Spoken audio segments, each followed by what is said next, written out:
Pemirsa, kabar pahit kembali datang dari Kamboja. Dua warga negara Indonesia yang bekerja di Kamboja harus meregang nyawa. Rizal Sampurna yang berasal dari Banyuwangi dan Iwan Syahab dari Bekasi. Keduanya ditenggarai menjadi korban perdagangan orang. Lalu bagaimanakah pemerintah mengantisipasi perdagangan orang di Kamboja? Patroli siber dilakukan secara intensif untuk menyisir keberadaan mafia perdagangan orang berkedok iklan lowongan kerja. Efektifkah?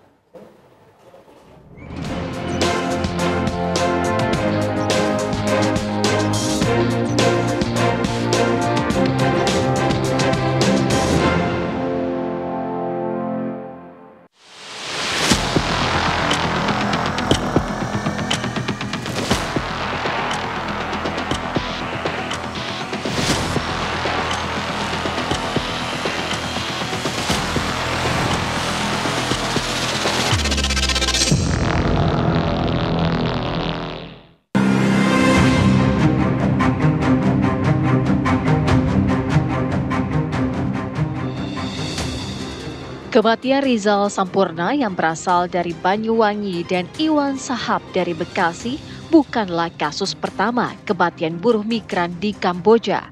Meski belum ada catatan resmi, jumlah WNI tewas di Kamboja tahun 2024 mencapai 92 orang. Angka ini terus meningkat dibanding tahun sebelumnya. Jumlah ini berbanding lurus dengan jumlah WNI yang bekerja di Kamboja yang terus meningkat. Pada tahun 2024, jumlah WNI yang masuk Kamboja sebanyak 166.179 orang, melonjak 11 kali lipat dibanding tahun 2020 yang hanya 14.564 orang. Lantas apa yang membuat warga negara Indonesia dengan mudah tergiur bekerja di Kamboja? Apakah mereka sudah mengetahui resiko dan juga pekerjaannya? Karena kan di sana kita juga banyak dapat info itu dari grup Telegram. Banyak yang katanya kena setrum, bahkan mereka diikat tangannya pakai borgol, itu disetrum, dipukul segala macam. Itu emang bener-bener real kejadian. Apa alasannya? Karena ya tadi Bapak bilang nggak memenuhi target. Kalau untuk scam sendiri emang seperti itu, Mbak. Mungkin mereka tuh ngehajarnya ke mental. Mental saya bener-bener dihajar abis-abisan. Sampai gimana caranya tuh, ini anak mau kerja bener-bener nih. Ya kalau untuk saya pribadi, saya bener-bener ditekan, ayo kata dia, naikin transaksi lo. Karena di sana kan mereka tuh mainnya transaksi kan. Saya bilang kayak gitu. Terus saya ditekan, dikata-katain, gimana sih bisa kerja nggak? Masa kayak gini aja nggak bisa?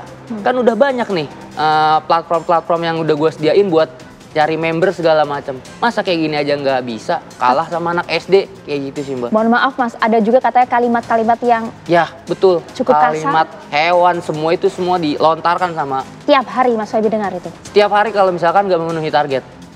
Bahkan kalau misalkan di sana, saya kerja tuh kan emang 12 jam ya, Mbak. Kalau kita nggak memenuhi target, itu bahkan kita disuruh lembur.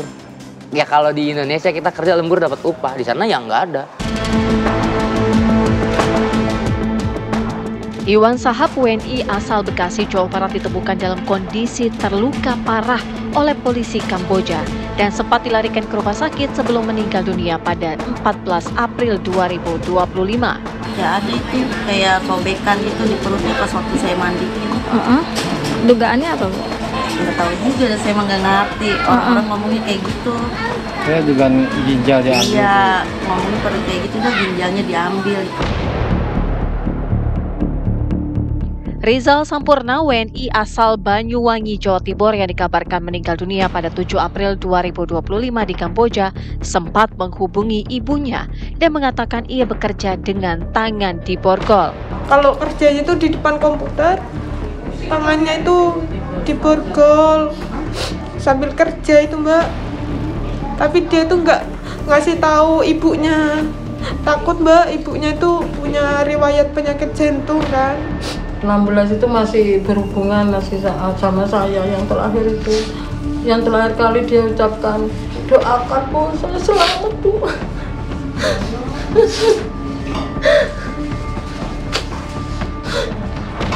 Dia nggak bisa nginep tanggal 15 itu katanya gajian. Dan mau kirim Bu, ya wes kirim. Ternyata dia nggak bisa.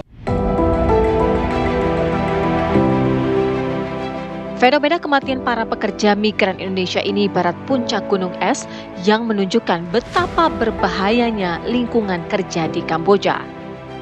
Lalu bagaimanakah pemerintah mengantisipasi perdagangan orang di Kamboja? Sebenarnya PR besar kami ke depan ini mensosialisasikan, mengkampanyekan secara masif bagaimana supaya orang yang mau bekerja itu tidak dilarang, silakan, tapi bagaimana dia prosedural. Sehingga kalau dia prosedural, kami punya keyakinan dengan data yang ada ini, data ya, itu mereka ini aman, Pak. Aman. Tapi kalau nggak prosedural, aduh, nggak aman sama sekali.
Sebagai perlindungan warga negara.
bagaimana sih keadaan di Kamboja?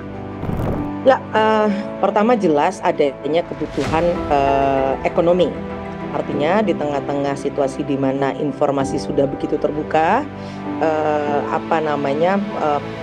peluang untuk bisa mendapatkan pendapatan, khususnya apalagi di negara-negara yang tanda kutip dinilai tidak jauh, baik dari segi jarak, dari segi budaya, dari segi sosial, karena masih sama-sama dalam wilayah ASEAN misalnya, ini tentu menjadi salah satu pilihan yang akan menarik perhatian siapapun di negeri ini.